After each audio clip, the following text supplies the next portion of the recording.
Assalamualaikum warahmatullahi wabarakatuh. Wakaf Siana kembali bertemu dengan Anda, dengan Urip Budiarto. Kita kali ini akan mendetailkan tentang apa lebih dalam lagi sedekah itu dan bagaimana wakaf itu. Karena saya menemui bahwa 7 dari 10 orang yang saya temui ketika ditanya apa sih bedanya sedekah dan wakaf, ternyata malah bertanya balik. Belum tahu itu pertama, dan yang berikutnya juga, terus bedanya apa sih sedekah dengan wakaf? Gitu. Oke, kalau Anda juga ingin memahami lebih detail, kurang lebih seperti ini, sahabat. Pertama, mengenai sedekah. Sedekah mengeluarkan harta kita di jalan Allah. Dalam konteks ini saya kaitkan hanya dengan mengeluarkan harta di jalan Allah, ya. Ketika kita bicara sedekah dan dikaitkan dengan wakaf, ada 2 perbedaan yang mendasar.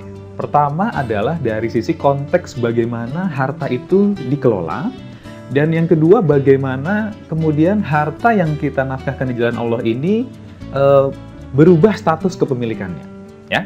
Oke, yang pertama mengenai bagaimana harta ini dikelola. Bedanya sedekah dengan wakaf, ketika kita bersedekah kepada orang lain, katakanlah saya, misalnya Urip bersedekah kepada Bapak A, ya, maka sebenarnya harta yang tadi saya sedekahkan itu otomatis menjadi milik si Bapak A tadi. Nah, Bapak A ini kemudian boleh menggunakannya terserah untuk kebutuhan dia. Dia mau gunakan untuk kebutuhan sehari-hari, dia mau gunakan untuk disumbangkan kembali, atau mungkin dibagi 2, setengah disumbangkan, setengah digunakan untuk kebutuhan dia sendiri. Nggak masalah, karena itu harta yang akadnya sedekah. Tidak apa-apa jika langsung dikonsumsi. Bahkan dalam Al-Baqarah ayat 215, nanti silahkan dicek ya. Di sana disampaikan kepada siapakah sebaiknya kita bersedekah atau berinfak. Maka Allah menyatakan sebaik-baiknya adalah pertama kepada orang tua, berikutnya kepada kerabat, berikutnya kepada yatim, berikutnya kepada fakir miskin, berikutnya juga kepada mereka yang sedang dalam perjalanan. Ya, maka itu sebaik-baiknya sedekah. Dan bagaimana sebaik-baiknya sedekah? Sebaik-baiknya sedekah ada yang lebih dari keperluan. Ya, nah itu bagaimana kemudian peruntukan dari sedekah dan bagaimana harta itu silahkan digunakan, terserah si penerima.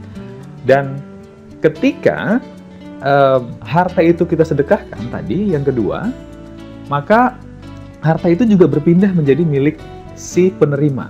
Terserah dia, seperti yang tadi sampaikan. Saya ulangi lagi. Jadi yang pertama, bahwa hartanya boleh dikonsumsi, ya, langsung habis, tidak apa-apa. Terus yang kedua juga menjadi milik si penerima. Nah, bagaimana dengan bedanya dengan wakaf? Untuk wakaf, itu perbedaannya adalah bahwa ketika kita bersedekah kepada orang lain dengan akad wakaf, ya, maka wakaf yang tadi kita berikan itu harus dikelola tanpa boleh dihabiskan pokok hartanya. Jadi harta yang diwakafkan tidak boleh dikonsumsi. Ya. Kita akan bahas di kesempatan lain bahwa wakaf itu tidak harus tanah sebenarnya. Katakanlah wakafnya uang 1 juta rupiah. Ada lagi sedekah 1 juta rupiah, bedanya dengan wakaf 1 juta rupiah seperti apa? Maka ketika dia berwakaf 1 juta rupiah dalam bentuk wakaf tunai misalnya, maka harta yang tadi diwakafkan tidak boleh dikonsumsi. Dia harus dipertahankan pokoknya, ya. Dan juga harus dipastikan akan mengalirkan manfaat yang mengalir terus, memberikan manfaat kepada orang lain, ya. Sehingga esensi dari wakaf yaitu menahan harta dan mengalirkan manfaatnya di jalan Allah bisa tercapai dengan pengelolaan yang baik. Itu yang pertama, bahwa tidak boleh dikonsumsi.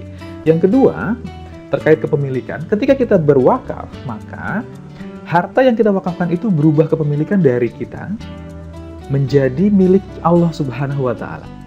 Ya, tapi karena Allah nggak punya sertifikat hak milik Allah, gitu, seperti halnya kita punya sertifikat tanah yang sertifikat hak milik, maka itu nanti jadi sertifikat wakaf misalnya. Atau mungkin nanti jadi sertifikat wakaf tunai misalnya, ya. Dan itu otomatis sebenarnya berubah kepemilikan dari diri kita menjadi milik umat, menjadi milik masyarakat. Nah, ketika kemudian itu menjadi milik masyarakat, otomatis, ya, maka sebenarnya itu sudah menjadi aset umat yang akan dikelola dengan sebaik mungkin. Nah, tapi bagaimana dengan mereka yang menerima? Nah, yang menerima itu bukanlah penerima, tapi pengelola. Misalkan Anda berwakaf kepada saya 1 juta rupiah misalnya, maka saya yang menerima tidak disebut sebagai penerima, tapi pengelola wakaf Anda. Dan saya berkewajiban mempertahankan harta itu, tidak boleh mengkonsumsi, tidak boleh menjual, menyita, mewariskan, menghibahkan, dan seterusnya, harus mempertahankan pokoknya untuk kebaikan umat, untuk kebaikan sesama. Dan itu pertanggungjawabannya adalah saya sebagai pengelola dan menjaga harta milik umat. Karena sudah berubah dari kepemilikan Anda menjadi kepemilikan umat atau masyarakat. Ya. Nah, itu kurang lebih apa yang mendasar tentang perbedaan wakaf dan juga sedekah. Oke, sebagai kesimpulan, perbedaan sedekah dan wakaf dari dua konteks. Pertama, dari sisi bahwa harta yang diwakafkan tidak boleh dikonsumsi, tidak boleh dihabiskan, sementara dalam sedekah silahkan saja dihabiskan.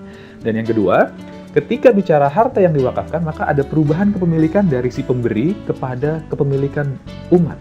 Dari private benefit menuju ke social benefit. Ya, kepemilikan pribadi menjadi kepemilikan masyarakat. Berbeda dengan sedekah, kalau sedekah itu hanya berpindah kepemilikan dari saya kepada Anda, dari A ke B, dari pemberi kepada penerima. Nah, itu perbedaan mendasar. Nah, itu dulu Wakaf Siana kali ini bersama saya Urip Budiarto. Jadikan wakaf harta terbaik kita. Wassalamualaikum warahmatullahi wabarakatuh. Wakaf adalah tanda syukur yang terbaik. Wakaf adalah tanda cinta yang terbaik. Wakaf juga tanda bakti yang terbaik. Dan wakaf merupakan modal ekonomi umat yang terbaik. Berwakaf di Tabung Wakaf Indonesia adalah pilihan terbaik untuk harta terbaik saya.